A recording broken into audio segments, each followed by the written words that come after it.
Gospodo Srpska, braćo i sestre u Hristu Bogu, evo zašto je teško biti Srbin. Evo šta je to srpski nacionalizam. To je ram u kome je ikona Hristova. To je dom u kome je Hristos domaćin. To je brak u kome je Hristos blagoslovitelj. To je selo i grad u kome je Hristos načelnik. To je država u kojoj je Hristos car. To je umetnost u kojoj je Hristos čarobnost.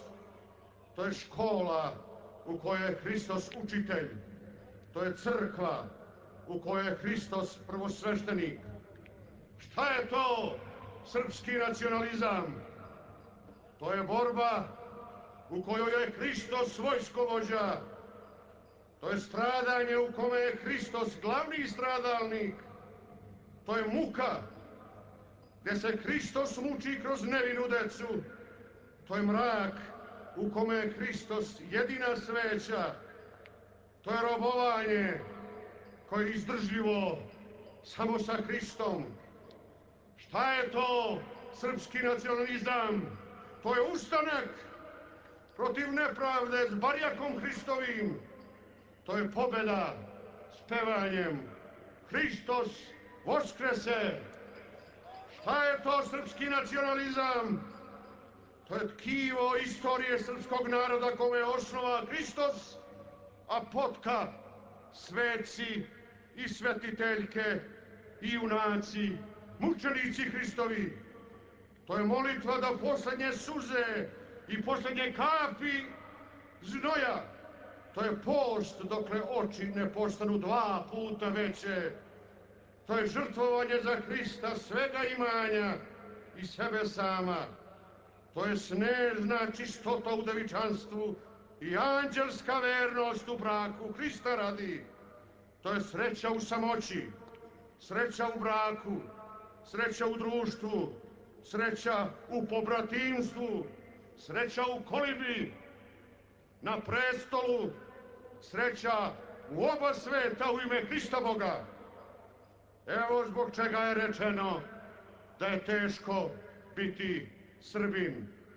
A to je rečeno komšijama srpskim i izdajnicima srpskim, kojima je nacionalizam ram u koji oni stavljaju drugu sliku koju im protivnici Hristovi guraju u ruke. To su sve te reči našeg vladike Nikolaja Srpskog. Nema naroda koji ima takvu istoriju punu stradalništva, sužanstva za Hrista Boga. Jedino ruski naš jedinoverni bratski narod ima takvu istoriju, jermenski. U ovom savremenom stradanju suludi novi krstaši, novi inkvizitori kažnjavaju nas najstrašnijim srednjovekovnim mukama, sebi dragim mukama, a jedna od takvih je ona najgora za nas namenjena, ona gdje se lancima i sinđirima vezuje živi Hristoliki za već umrlog, mrtvog i hladnog, da dugu noć provede tako uvezan, tako naš svetosavski, hristoliki srpski narod bez pitanja vezuju za već umrlu nehrišćansku Evropu. Malo li je stradalništa srpskog po Srpskoj krajini, Kninskoj i svim drugim krajinama? Malo li je plača srpske nejači sa Kosova, grdnog i velikog sudilišta? Malo li je plača srpskog iz države Montenegro zdaji? Malo li je plača srpskog sa Srpske Metohije? Ali mi, Hristoliki, koji u Boga živoga verujemo, znamo da će na referendum u Montenegro zdaj po svoj prilici doći i mitropolit crnogorsko-primorski, zetsko-brski, iskenderijski i čuvar Svetog Pećkog trona, naš Sveti Petar Cetinski sa svom krstonosnom i pobedonosnom vojskom direktno s bitke na Krusima. Mi znamo da će na taj referendum, kao i 1941. kad je došao na Cetinje Sekuli Drljeviću, kad je proglasio neovisnu Crnu Goru pod talijanskom krunom, doći i naš Pavle Đurišić sa 14.000 viđenih momaka. Ja koliko znam Baja Stanišića, on tu priliku neće propustiti. Mi koji se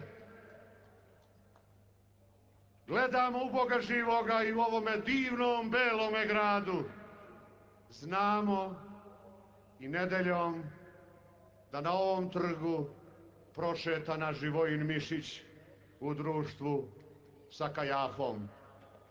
Vidimo da im se tu, gde bi drugo nego kod ruskog cara, pridruži Stepa Stepanović i odjednom na kratko Radovan Mladić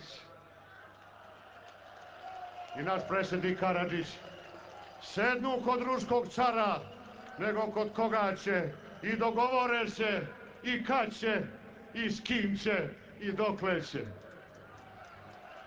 Bog vas pogledao. Hag. Da, divno je rekao naš general. Hag.